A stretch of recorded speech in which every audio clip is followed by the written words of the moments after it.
Résumé du livre Martin Luther King de Alain French. Martin Luther King, c'est l'histoire d'un homme qui a choisi de répondre à la haine par l'amour, à la violence par la paix et à l'injustice par la dignité. Dans son ouvrage, Alain French nous plonge au cœur de la vie d'un leader hors du commun, un homme dont la foi, la vision et la détermination ont changé le destin de millions d'êtres humains.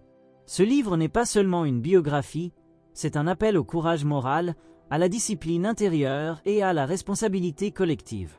Né en 1929 à Atlanta, Martin Luther King grandit dans une Amérique profondément marquée par la ségrégation raciale. Dès son plus jeune âge, il ressent l'humiliation de l'injustice.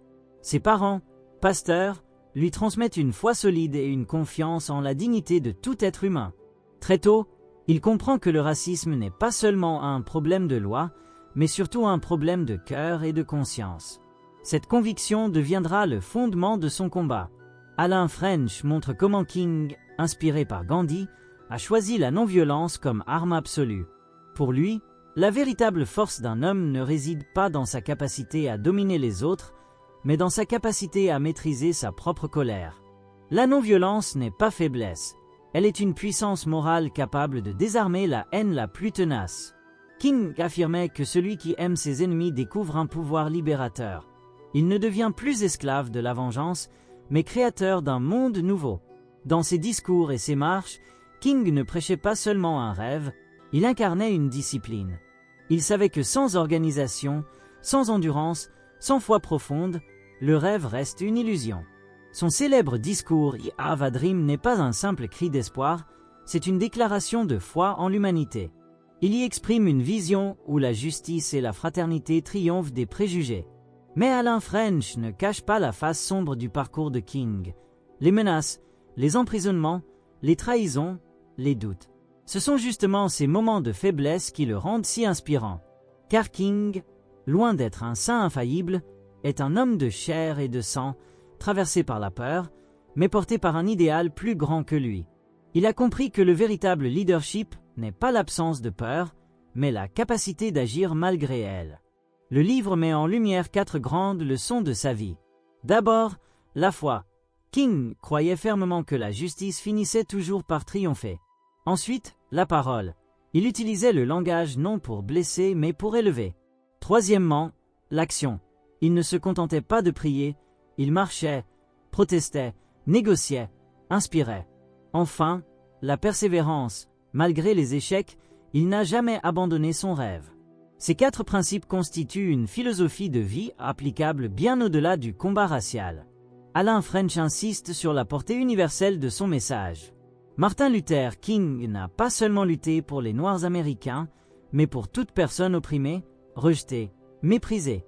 Il nous enseigne que chacun a un rôle à jouer pour construire un monde plus juste, à commencer par son propre environnement. Le changement social naît d'abord du changement intérieur. Aujourd'hui encore, son héritage résonne. Le monde moderne, saturé de conflits, d'égoïsme et de divisions, a besoin de cette sagesse intemporelle. King nous rappelle que la réussite véritable n'est pas d'écraser les autres, mais de les élever avec soi. Son message traverse les époques. Un leader est celui qui inspire la paix, pas celui qui impose sa puissance. Exercices pratiques inspirés du livre. L'exercice de la conscience juste.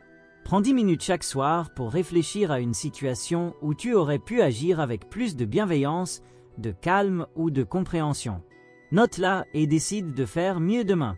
Cet exercice t'aidera à développer la maîtrise de soi, une des vertus les plus fortes chez Martin Luther King. L'exercice du courage moral. Identifie une injustice autour de toi, même minime, une parole discriminante, une inégalité, un manque de respect. Au lieu de détourner le regard, trouve une manière pacifique et constructive d'y répondre. Cela peut être un mot d'encouragement, un geste de soutien ou une action collective. L'exercice de la parole qui élève. Pendant une journée entière, engage-toi à ne prononcer aucune parole négative ni critique destructrice. Remplace-les par des mots d'encouragement, de gratitude et de foi. Tu découvriras la puissance de ton langage pour influencer ton environnement. L'exercice du rêve incarné. Écris ton propre I Have a Dream. Décris la société, la famille ou le monde dans lequel tu veux vivre. Sois précis, passionné, sincère. Puis, engage-toi à poser chaque jour une petite action qui rapproche ce rêve de la réalité. L'exercice de la persévérance. Chaque fois que tu rencontres un obstacle, souviens-toi de King dans sa cellule, refusant de renoncer. Écris 3 raisons pour lesquelles tu dois continuer, puis reprends ton chemin. La constance est le signe des bâtisseurs. Ces exercices ne sont pas de simples activités, ils sont des entraînements de l'esprit et du cœur. En les pratiquant, tu entres dans la même dynamique que Martin Luther King. Transformer ta vie pour impacter le monde. Alors, ne te contente pas d'admirer l'homme. Inspire-toi de son modèle pour devenir, à ton tour, un artisan de paix, de discipline et de changement positif. Chacun de nous porte en lui une part de ce rêve, mais seuls ceux qui agissent avec détermination le voient s'accomplir. Intègre ces exercices dans ta vie dès aujourd'hui. Partage tes expériences en commentaire et abonne-toi à la chaîne L'Art de réussir pour ne manquer aucun résumé de livres inspirants qui nourrissent ton esprit, fortifient ton courage et éveillent ton leadership intérieur. L'Art de réussir, la chaîne du succès.